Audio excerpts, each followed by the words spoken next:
ಇನ್ನು ಶಾಸಕ ಮುನಿರತ್ನ ಅವರ ಕೇಸ್ನಲ್ಲಿ ನನಗೆ ಸ್ಪಷ್ಟವಾಗಿರುವ ಮಾಹಿತಿಗಳು ಸಿಕ್ಕಿಲ್ಲ.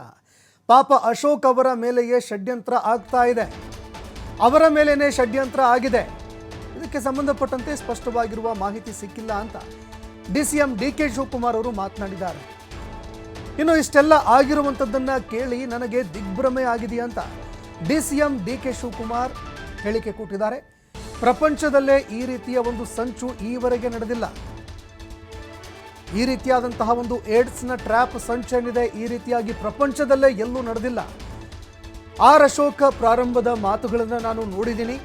ಅಶೋಕ, ವಿಜಯೇಂದ್ರಣ್ಣ, ರವಿಯಣ್ಣ ಅವರು ಕೂಡ ತಿಳಿಸ್ಲಿ, ಅವರು ಸತ್ಯ ಏನಿದೆ ಅಂತ ಪರಿಶೀಲನೆ ಮಾಡಲಿ ಅಂತ ಡಿಸಿಎಂ ಡಿಕೆ ಶಿವಕುಮಾರ್ ಮಾತನಾಡಿದ್ದಾರೆ.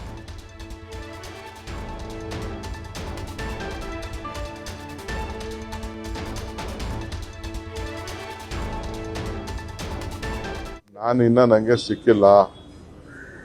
ನನಗೆ ಅಶೋಕ್ ಪಾಪ ಅವ್ರಿಗೂ ನಡೆದಂತ ಒಂದು ಷಡ್ಯಂತ್ರದ ಬಗ್ಗೆ ನೋಡಿ ನನಗೆ ದಿಗ್ಭ್ರಮೆ ಆಗಿದೆ.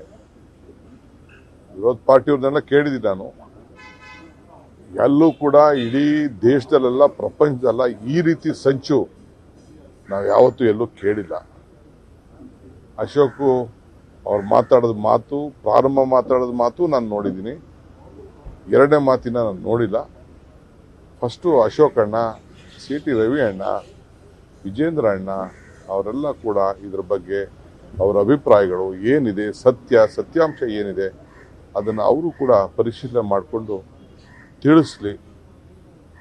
ಅವರು ಇದಕ್ಕೆ ಉತ್ತರ ಕೊಡಬೇಕು. ಕುಮಾರಸ್ವಾಮಿಯವರು, ಕುಮಾರಣ್ಣವರು ಅವರೆಲ್ಲ ತಿಳಿಸ್ಬೇಕು. ಇದಕ್ಕೆ ಡಾಕ್ಟರ್ ಮಂಜುನಾಥ್ ಆರೋಗ್ಯ ಅಧಿಕಾರಿಗಳಿದ್ದಾರೆ, ಅವರು ತಿಳಿಸ್ಬೇಕು. ನಾವೇನು ತಿಳಿಸಲಿದೆ ಇದನ್ನ ಸದ್ಯ ನಮ್ಮವರು ಎಲ್ಲ ಸದ್ಯ ಯಾರಾದ್ರು ಏನೇನಾಗಿದೆಯೋ ನನಗೆ ಗೊತ್ತಿಲ್ಲ. ಅದು ಸ್ವಲ್ಪ ನೋಡ್ಬಿಟ್ಟು ನನಗಿನ್ನ ಜಡ್ಲಾಗ್ತಿದೆ.